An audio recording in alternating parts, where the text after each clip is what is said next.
అతను ఒక పక్కా వ్యాపారి. సమాజం మీద బాధ్యత లేదు. పేదల బాధలు తెలియవు. అతనిలో నరనరాన పెత్తందారి పోకడలు నిండిపోయి ఉన్నాయి. అసలు అతని చరిత్రే నేరమయం. శివశివాని స్కూల్ విన్యాసంతో పాటు సింహాద్రిపురం పోలీస్ స్టేషన్లో ప్రకాష్ బాబు అనే ఎస్ఐ మీద దాడి చేసిన దౌర్జన్యకాండ కూడా మన వాడి చరిత్రలో రాసి ఉంది. కర్మ ఏంటంటే ముఖ్యమంత్రి హోదాలో సింహాద్రిపురం పోలీస్ స్టేషన్ కొత్త బిల్డింగ్ను జగన్ ప్రారంభించడం. అసలు జగన్ మీద ఉన్నన్ని కేసులు, ఛార్జ్ షీట్లు ఏ ముఖ్యమంత్రి మీద ఉండి ఉండవు. శివశివాని స్కూల్లో పేపర్ లీకేజ్ కేసు కావచ్చు, సింహాద్రిపురం పోలీస్ స్టేషన్లో దాడి కావచ్చు, ఇవన్నీ జగన్కి నెట్ ప్రాక్టీస్ లాగా ఉపయోగపడ్డాయి. తండ్రి అధికారంలోకి రాగానే జగన్ స్వైర విహారం మొదలైంది. దోచేయడం, దాచేయడమే ఎజెండాగా 2004 నుంచి 2009 వరకు రెచ్చిపోయాడు. ఉమ్మడి ఆంధ్రప్రదేశ్లో రాజశేఖర రెడ్డి క్యాబినెట్ మంత్రిగా ఉన్న శ్రీ శంకర్రావు గారు, మాజీ మంత్రి శ్రీ ఎర్రంనాయుడు గారు హైకోర్టులో వేసిన పిటిషన్లతో ఈ 840 జగన్ దోపిడీ బట్టబయలైంది. ఈ రోజుకి జగన్ మీద సిబిఐ వేసిన ఛార్జ్ షీట్లు 11, ఈడీ కేసులు 9.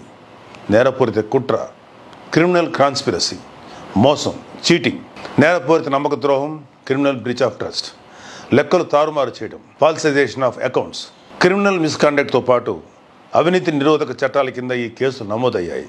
పారిశ్రామికవేత్తలను, పెట్టుబడిదారులను బెదిరించి క్విడ్ ప్రోకోలకు పాల్పడి సూట్ కేస్ కంపెనీలతో 1,00,000 కోట్లు మూటగట్టుకున్న ఈ వ్యక్తి ఎవరు అంటే చిన్న పిల్లాడు అడిగినా చెప్తాడు, జగన్ మోహన్ రెడ్డి అని. ఇన్ని రకాల నేరాలు చేసిన వ్యక్తికి, బాబాయ్ హత్య కేసులు నిజాలు దాచేస్తూ అనుమానితులకు వంతపాడే వ్యక్తికి రాష్ట్రాన్ని పాలించే అర్హత ఉందా? ముఖ్యమంత్రి అయ్యాక కూడా కేసులని మొత్తం కోర్టులకు తిరగడం, వాయిదాలు అడగటం ఆయనకి నామోషి కాకపోవచ్చు. పొరుగు రాష్ట్రాల వారి దగ్గర మనకు నామృదా కదా చెప్పండి.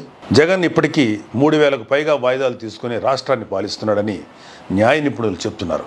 ఒక్కసారి ఆలోచన చేయండి. నేరాలు, మోసాలతో పెత్తనం చేస్తున్న వ్యక్తి ఓవైపు, సర్వం సమాజం కోసం ఇచ్చేసేంత త్యాగనిరతి కలిగిన నిస్వార్థ సేవకుడు మరోవైపు. 3,000 మంది కౌలు రైతులు ఆంధ్రప్రదేశ్లో ఆత్మహత్యలు చేసుకున్నారని తెలియగానే చెలించిపోయి స్వార్జితం నుంచి 5 కోట్ల రూపాయలను ఇచ్చే నిజమైన నాయకుడు పవన్ కళ్యాణ్. కౌలు రైతుల దగ్గరికి వెళ్లి వారి కష్టాలు తెలుసుకుని 1,00,000 రూపాయల చొప్పున సాయం చేశారు. వారి బిడ్డలకు చదువు, ఉపాధి కల్పించాలని ఆలోచనలు చేస్తున్నారు. దేశాన్ని కంటికి రెప్పలా కాపాడే సైనికుల గురించి, వారి కుటుంబాల సంక్షేమం కోసం కేంద్రీయ సైనిక బోర్డుకు 1 కోటి రూపాయల విరాళం అందించారు. సైనికులన్నా, ఆ విభాగం నుంచి వచ్చిన వారన్నా పవన్ కళ్యాణ్ గారికి అమితమైన గౌరవం. ఎన్నో సందర్భాల్లో తనను కలిసిన అభాగ్యులు, దివ్యాంగులు, అనారోగ్యంతో బాధపడేవారు కలిస్తే హృదయంతో స్పందించి వారి సమస్యలు తెలుసుకున్నారు. ఆర్థికపరమైన ఇబ్బందులు ఉంటే అప్పటికప్పుడు సాయం అందించేవారు. కొందరు తమకు శాశ్వత ఉపాధికి ఏదైనా మార్గం చూపించమంటే అందుకు తగిన విధంగానూ స్పందించారు. పవన్ కళ్యాణ్ గారి సేవా తత్పరత స్వచ్ఛంద సంస్థలను సైతం కదిలించింది. తదేకం ఫౌండేషన్ ముందుకు వచ్చి దివ్యాంగులకు ట్రైసైకిళ్ళు, ఆడపడుచులకు కుట్టి మిషన్ లాంటివి అందించాయి. ప్రజలందరికీ సవినయంగా విన్నవిస్తున్నాను. స్వార్థం, నేరం, మోసం, అరాచకం, దౌర్జన్యం ఇలాంటి మాటలకి మనిషి రూపం ఇస్తే అది జగన్మోహన్ రెడ్డి. నిస్వార్థం, సచ్ఛీలత, మానవత్వం, సేవాగుణం, సామాజిక దృక్పథం లాంటి మాటలకు రూపమిస్తే అది పవన్ కళ్యాణ్. జగన్ గురించి మీకు జస్ట్ ఒక ట్రైలర్ చూపిస్తేనే ఇన్ని ఘోరాలు బయటపడుతుంటే వాళ్ళ దౌర్జన్య యాత్రకు అడ్డుకట్ట వేయడం మీ చేతుల్లో ఉంది. ఇలాంటి వ్యక్తిని మళ్ళీ ముఖ్యమంత్రి పీఠం వైపు రాకూడదని, ఆంధ్రప్రదేశ్ రాష్ట్రాన్ని కాపాడుకోవాలనే పవన్ కళ్యాణ్ గారు వైసీపీ వ్యతిరేక ఓటు చీలనివ్వను అని 2 ఏళ్ల కిందటే ప్రతిజ్ఞ చేశారు. ఎన్డీఏ కూటమి ద్వారా జనసేన, తెలుగుదేశం, బీజేపీ ఒక జట్టుగా ఏర్పడ్డాయి. పొత్తుని గెలిపిద్దాం, రాష్ట్రాన్ని కాపాడుకుందాం.